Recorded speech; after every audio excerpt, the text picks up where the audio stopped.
I thank the Minister for Foreign Affairs of New Zealand.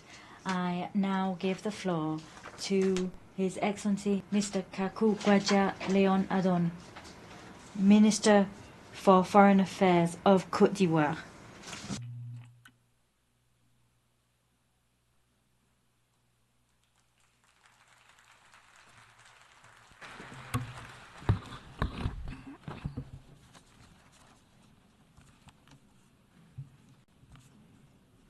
Madame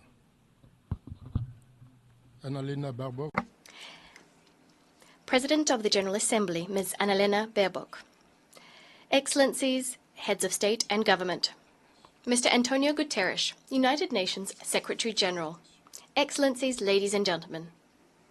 At the outset, I would like to extend to you the warm greetings of Côte d'Ivoire on the occasion of this session as we mark the 80th anniversary of our common organization, the United Nations.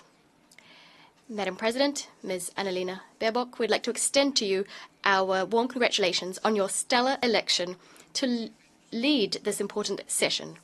Rest assured, you have Côte d'Ivoire's full support as you fulfill your mission. I'd also like to pay a glowing tribute to your predecessor, Mr. Philemon Yang.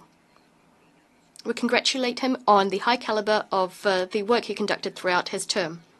I would like to extend our greetings in particular to Mr. Antonio Guterres, the Secretary General, for his commitment to the ideals of our organization.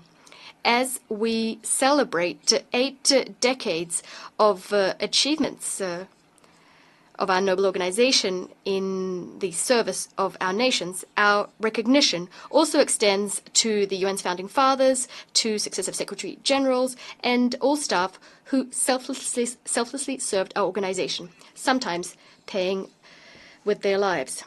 My country would like to use this very special occasion, which brings us together, to honor the memory of 2 illustrious sons of the African continent, Secretary Generals Boutros Boutros-Ghali and Kofi Annan.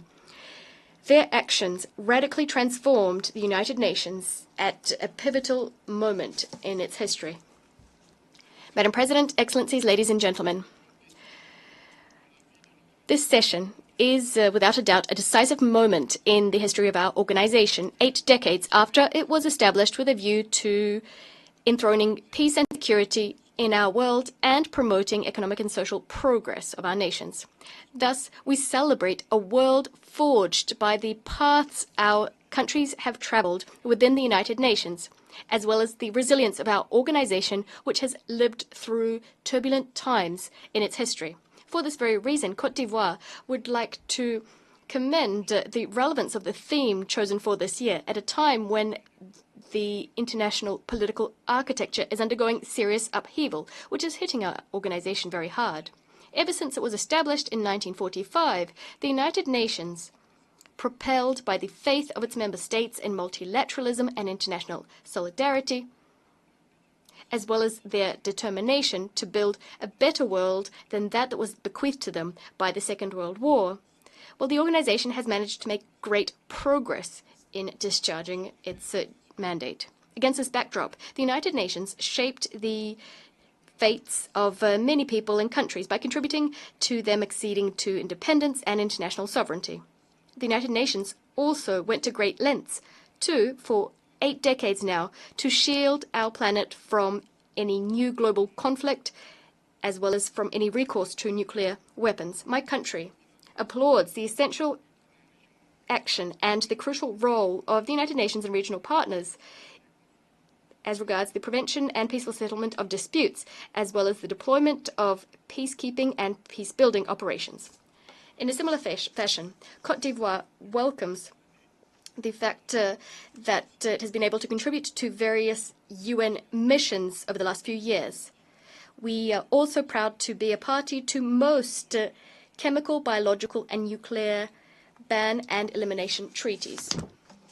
At a time when conflicts and disputes have not abated, the United Nations have constantly been the best framework for our common efforts aimed at peace and security. The commitments helped us to prevent and to circumscribe many a conflict. Nonetheless, they didn't always produce the expected results, nor did they always prevent tragedies. I'm referring in particular to the genocide of the Tutsis in Rwanda between April and July 1994, which left an indelible impression on humanity. And I'd like to recall the pressing need to work together against all forms of conflicts and armed crises. President, ladies and gentlemen, as regards development and social progress, the United Nations rallied all partners behind vast initiatives aimed at supporting developing countries. This unswerving, multifaceted support from the United Nations helped many countries to establish their vital social sectors, education, health, and to accelerate the fight against poverty, hunger, global warming, and the various inequalities which sap their progress. Furthermore, in keeping with the mobilization promoted by the United Nations, decades of commitments on the part of the Bretton Woods institutions, the World Bank, and the IMF have broadened the spectrum of resources being funneled to the development of our countries. My country, Côte d'Ivoire, welcomes important initiatives launched by the United Nations, and in particular, the International Development Decades, the Millennium Development Goals, the Sustainable Development Goals, and the Paris Agreement covering climate change. In a similar vein, Côte d'Ivoire applauds the multifaceted humanitarian activities of the United Nations, which regularly saved thousands of lives in instances of natural disasters and conflicts affecting many countries. Indeed, thanks to its specialized agencies, in particular the WFP, the HCR, the WHO, UNICEF, and OCHA, the United Nations remains the best structured, most universal global humanitarian assistance actor, a powerful symbol of international solidarity, that advocated for by the UN Charter. Decades of action, that's what we're celebrating throughout this session.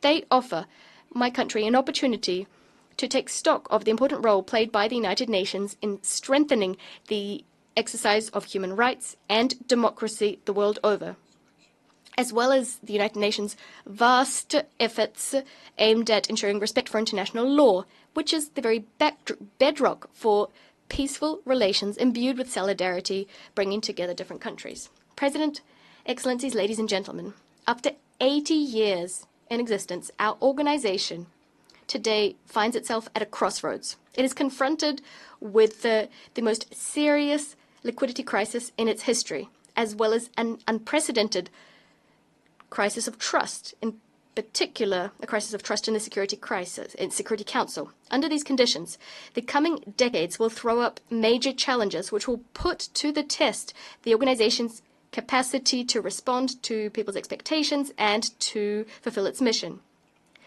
Given the world's unpredictable trajectory and the weakening of multilateralism,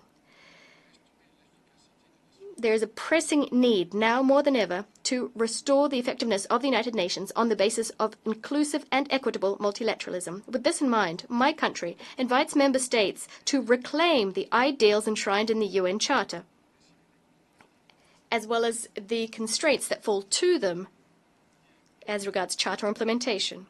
We call on member states to revive solidarity which has always steered our actions. This is the collective commitment which will allow us, and of this I'm certain, to tackle global challenges such as climate change, terrorism, scarce development financing, information wars, and regulation of artificial intelligence. Regarding the latter, a source of many hopes and fears, Côte d'Ivoire welcomes the adoption of the Pact for the Future and the annexes thereto, as well as the Global Digital Compact, regulating the use of artificial intelligence, AI. We call for the adoption of binding universal standards so as to regulate the use of AI and digital technologies to ensure that it is used to achieve development for the benefit of all. The UN's effectiveness during this critical period calls for, as a matter of priority, the completion of Security Council reform.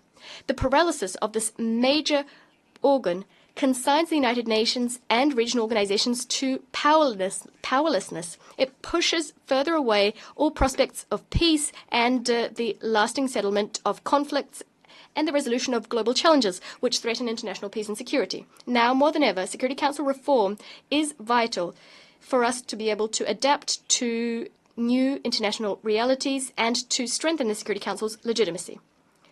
Given the impasse which characterizes the negotiations process that's been underway for a number of decades, my country would like to reiterate its call for Security Council reform, which would first and foremost grant Africa its rightful place across all categories of this body, in keeping with the common African position expressed in the Isolwini Consensus and the Siet Declaration. Today, more than ever, the world needs a Security Council that is fully functional, so as to be able to craft just solutions to the conflicts consuming humanity.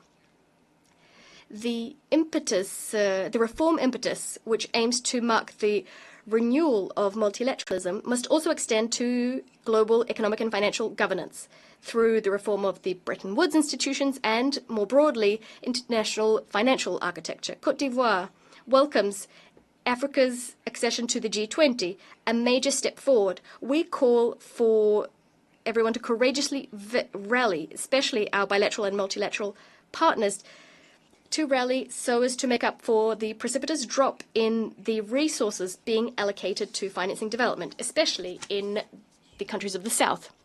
President, Excellencies, ladies and gentlemen, under the leadership, the visionary leadership of His Excellency Mr. Alassane Ouattara, the President of the Republic of Côte d'Ivoire, we remain resolutely committed to respecting our obligations stemming from the UN Charter. We are attentive to the impact of geopolitical upheaval that is fracturing our world. Despite this downcast international context, Ivorians are tirelessly continuing their efforts so as to complete the process of building a stable, inclusive, resilient, and prosperous nation. On this note, my country would like to once again express its recognition and gratitude to the United Nations, which, thanks to the United Nations operation in Côte d'Ivoire, UNOSI, contributed to the restoration of peace after a decade of socio-political crisis in my country. On security, Côte d'Ivoire is currently a secure country. Today, we are welcoming, under decent conditions of dignity, thousands of people who are fleeing terrorist attacks in the Sahel region. Turning now to the economy. My country's GDP growth is dynamic. The Alassane Ouattara government is taking action to accelerate the structural economic transformation of my country, making Côte d'Ivoire more competitive, equitable, and inclusive. Within this framework, ambitious policies to reduce poverty and to improve the living conditions of Ivorians, in particular the most vulnerable, have meant that Côte d'Ivoire is in the top 3 countries in terms of Sustainable Development Goal Index progress. This is between 2015 and 2024. Moreover, we've significantly invested in human capital over the last few years.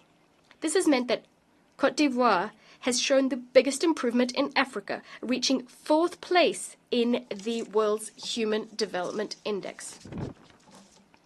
Our political environment is peaceful thanks to the dialogue that the government has been continuously promoting since 2011, as well as thanks to large-scale reforms modernizing our political life, thanks to which political parties and our civil society are freely conducting their work throughout our territory. The human rights state of affairs is satisfactory. It is being consolidated thanks to the reaffirmed independence of the judiciary, as well as to the strengthening of our regulatory and institutional framework, as well as streamlined access to justice. Madam President, following over a decade characterized by significant economic and social reforms, as well as large-scale infrastructure projects which transformed Côte d'Ivoire's image, laying the groundwork for irreversible development, our country now intends to work on locking in democratic values and consolidating institutions. On this note, we are emphasizing the definitive entrenchment of the rule of law in our country, especially as regards the practice of politics, so as to ensure that democracy and peace are irreversible, preserved for the benefit of our young people and future generations. It is in this spirit that this spirit is what characterizes the electoral process underway in the run-up to the presidential election scheduled for 25th October 2025. Everything is being done to ensure that this vote, which consecrates my country's democratic maturity, takes place as transparently and peacefully as possible. I thank you for listening to me so graciously. Muchas gracias al señor. I thank the Minister of Foreign Affairs of Côte d'Ivoire. I now give the floor to